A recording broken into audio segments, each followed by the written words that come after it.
Good afternoon, everybody. Uneducated Economist here. So, thought I'd talk a little bit about the stimulus package that passed. Really, the only thing anybody's ever really concerned about is just the stimulus check and how much that's going to be for. And looks like it's going to be for $600 for everybody who qualifies for it. $600 for every dependent, which is going to do pretty good coming. Christmas time. That's going to be a nice little thing to have coming. However, people have been anticipating this thing for quite some time. I remember people saying that we were going to get the check back in September and then October and then, it was just like on and on. And I was even questioning whether or not we were going to get this stimulus check. I was thinking, man, maybe it'll just have to pass without it. But they did pass it. We are going to get the stimulus check, and Steve Mnuchin was quite excited about it because it is going to go out very fast. Some of us are going to start seeing the check as early as next week, which I thought was actually pretty quick considering it was passed just today or yesterday. I'm not sure if it was actually signed Monday morning or not. I thought it was done Sunday night, but then somebody told me it was Monday morning that it happened. So anyway, but the stimulus check, $600. Now, Mnuchin was being interviewed on CNBC, and they asked him, wouldn't it be better for this money to just go to people who are unemployed? And what Steve Mnuchin answered, I thought was very peculiar. I thought it was interesting because you would think that, like the typical politician, the typical answer for this would be, people need this money, and not just people who are unemployed, but everybody needs this money. All households need to have, some sort of, help during this, hard time, because not everybody was unemployed is hurting. Some people may have had to switch jobs and now they're making less money, or, there might be a million excuses on why households would need this money. But he didn't really answer it in that fashion. What he said is that this is going to get the money into the economy very quickly.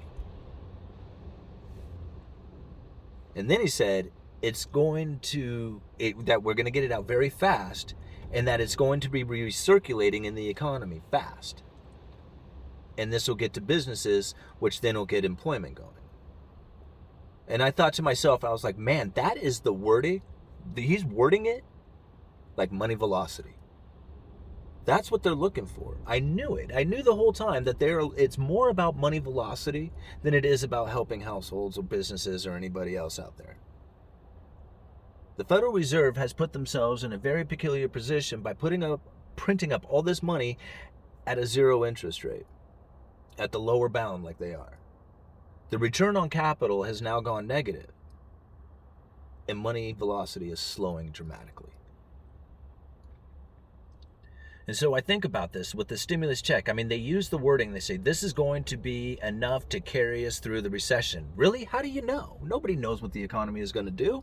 How can you possibly say that $600 is going to carry us through the recession?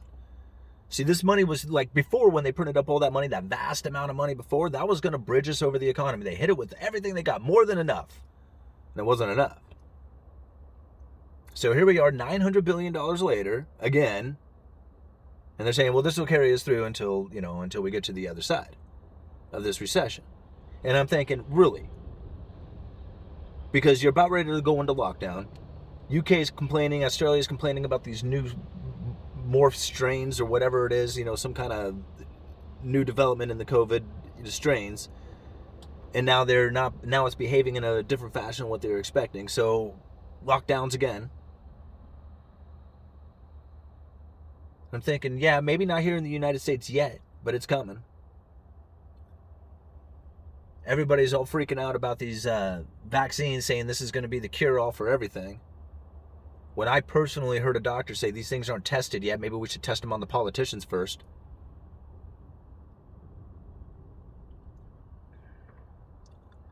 I think about some of the things that are happening right now.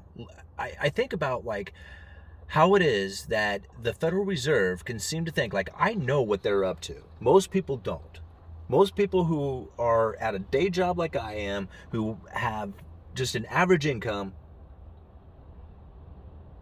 average education, not even average. I have below average because I have just a regular old high school diploma, and I really think I probably shouldn't even deserve that, considering, how much effort I put in high school. And I pay attention to what the Fed is doing, and I know what they're up to, and I know that the reason that the housing market is sitting in the condition it is because of them. I can't buy lumber right now at any price knowing how much it cost. I can't buy it at any interest rate. That's what I should have said. I'm sorry. Not at any price, at any interest rate, knowing how much it cost. Building a house, to me, I know how to do it. I have the skills to build a house. I wouldn't consider it right now. Houses are incredibly expensive. There's zero inventory out there, it seems like. And I know the reason why is because the Federal Reserve continues to buy $440 billion a month worth of mortgage-backed securities. If they were not there backstopping the mortgage-backed security market, the investors would not be involved as heavily as they are in it. The demand for loans would drop. The interest rates would rise. But as long as the Federal Reserve is there to backstop the investment, there will always be a market for it. Interest rates will remain low. Houses' prices will remain elevated for as long as they can continue this. And as long as they do, I'm not interested.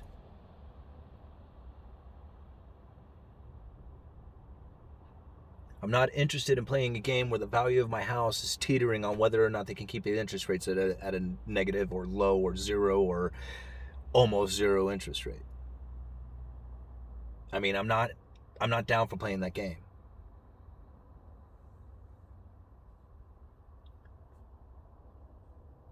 You know, a lot of people look at the economy and they look at the markets and they say, wow, but look how awesome the Dow is doing, or look how awesome, whatever stock they have. And I think to myself, it was just like, do you know why it's there? Do you know why the price is so high? Do you realize what a precarious situation that is? Somebody told me a while back that cash is trash. It's a common thing. And when I thought about it, I thought about a comment that somebody had left, talking about how not fiat currency, but Federal Reserve notes, and how they have first claim right to the Federal Reserve Bank balance sheet. And I thought about that for a minute, and I'm thinking, man, there is a lot of money out there. There's a lot of bank deposits. There's a lot of stock portfolios. There's a lot of people out there who think that they have claim to cash. And there's really not that much cash out there. And if this whole system was to ever fail, and you want to go to the Federal Reserve and claim the value of your cash, you have to have cash, Federal Reserve notes. First claim right to the Federal Reserve balance sheet from the issuing Federal Reserve Bank. And when you look at that list of assets that they have, the number one asset that they list is gold. Gives me a whole nother thought about Federal Reserve notes.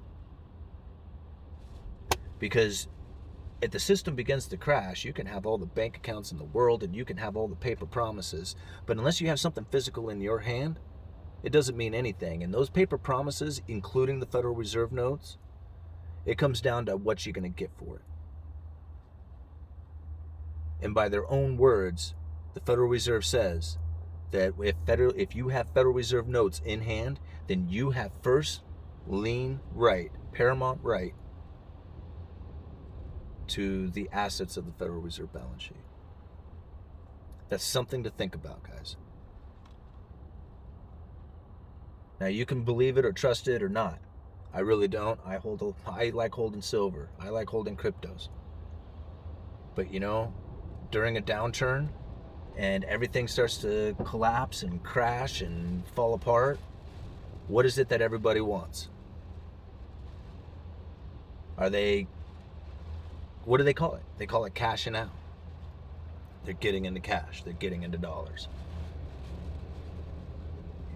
They say that they print up so many dollars that they're going to cause a hyperinflation scenario. but they don't take into consideration the shadow currency system. You know, Jeff Snyder and George Gammon did George Gammon did a great interview with Jeff Snyder talking about the shadow currency system.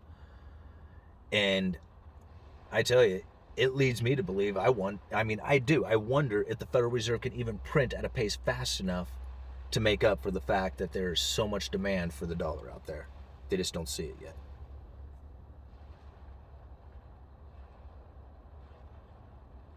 Yeah. Just like when the shadow banking system almost took out the entire financial system using the housing market. When the currency starts to go, man, who knows what's going to happen. I mean, it's no wonder why they're in such a panic to try and get digital currency into play.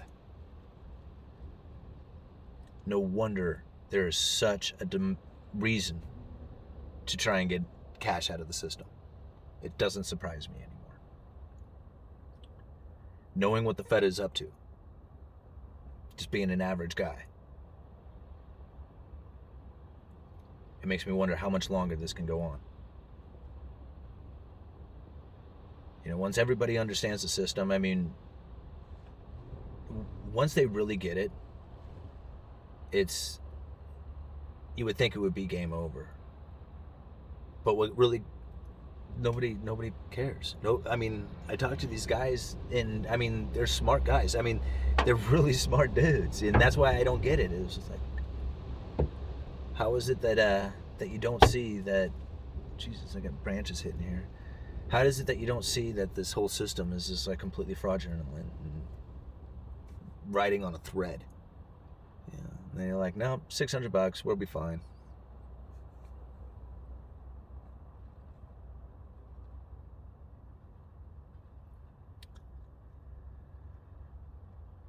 Anyway, I guess I babbled on long enough. Uneducated Economist. You guys let me know.